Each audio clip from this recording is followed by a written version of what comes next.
ప్రత్యేకమైన వందనాలండి.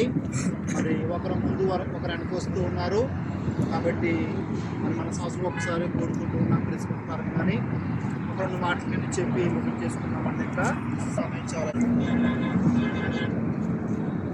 క్రిస్మస్ అనగా క్రిస్మస్లో చాలామంది ప్రజలు మనకు కనబడుతుంటారండి. మొట్టమొదటిగా చంటి పిల్లలు మనకు కనబడతారు క్రిస్మస్లో. వాళ్ళ యొక్క ఆనందం ఏమిటంటే క్రిస్మస్కి ఏదో గిఫ్ట్లు ఇస్తారు, ఆ గిఫ్ట్ల ద్వారా వాళ్ళ సంతోషం అనేది పడుతుంటారు కదండి. ప్రతి సంఘంలో ఎవరు ఉంటారు? సండే స్కూల్ పిల్లలు ఉంటారు. ఆ సండే స్కూల్ పిల్లలు మరి ఆ గిఫ్ట్ల కోసమే చూస్తారు, అవి పొందుకుని సంతోషపడుతూ ఉంటారు. వాళ్ళని రెండో వర్గం ఉంది యవనస్తులు కూడా వాళ్ళ సంతోషం ఎలాగుంటుందంటే, మేముండి మా రోజుల్లో 15 సంవత్సరాల ప్రాంతంలో మేము ఏం చేసేవాళ్ళం అంటే 25వ తారీఖు క్రిస్మస్ అంటే 24 నైటే వేరే క్రిస్మస్ కాడికి వెళ్ళిపోయి ఆ బాక్సులు మేము తెచ్చుకోవడం కొరకు, అంటే మాకు సౌండ్ అంటే ఇష్టం కదండి కుర్రోళ్ళకి, ఆ సౌండ్ బాక్సులు బిగించుకోవాలి, అందరూ కూడా వినాలి. ఆ సంతోషం మాకు, అంటే యవనస్తులకి సంతోషం ఏంటంటే సౌండ్ పెట్టాలి, ఒక అడావుడిగా ఉండాలనేది యవనస్తుల యొక్క సంతోషం. పెద్దవారుగా మనం చూసుకుంటే, మరీ ముఖ్యంగా ఆడవారికి చూసుకుంటే సీరలు అంటే వారికి సంతోషం.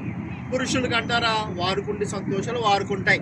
పాస్టర్ గారి సంతోషం ఏంటంటే ఎప్పుడు జనం వస్తారా మీకు వాక్యం చెప్దామని ఆయన సంతోషపడతాడు కదండి. ఆయన సంతోషం ఆయనది. ఇలాగా క్రిస్మస్లో మరికొంతమంది ఉంటారండి, అందరూ భోజనం చేయాలి, అందరూ తినాలి, అందరూ తింటే వారికి సంతోషం. కాబట్టి ఇలాగా క్రిస్మస్లో అనేక మంది సంతోషం కలిగిన వారు మనకు కనబడుతూ ఉంటారు. అంటే క్రిస్మస్ జరుగుతుంటే సంటి పిల్లలు సంతోషిస్తారు, యవనస్తులు సంతోషిస్తారు, వృద్ధులు సంతోషిస్తారు, మధ్యమున్నవారు సంతోషిస్తారు. ఇలా ఒక్కొక్కరికి ఒక సంతోషం ఉంది. కానీ నిన్ను నన్ను కన్న తండ్రికి సంతోషం ఏమిటంట? నిన్ను నన్ను కన్న తండ్రి దేవుడు ఉన్నాడు కదా, ఆ దేవునికి సంతోషం ఏమిటి? బైబిల్ తెలుసు కదా మనందరికీ, ప్రతిరోజు మేము వాక్యం బోధిస్తే ఏంటి సంతోషమైంది? ఎవరికి తెలీదా? అయ్యి రోజు ఎన్ని వాక్యాలు బోధిస్తున్నా మీకు మన సంఘస్థులు కూడా ఎవరికి తెలియదు.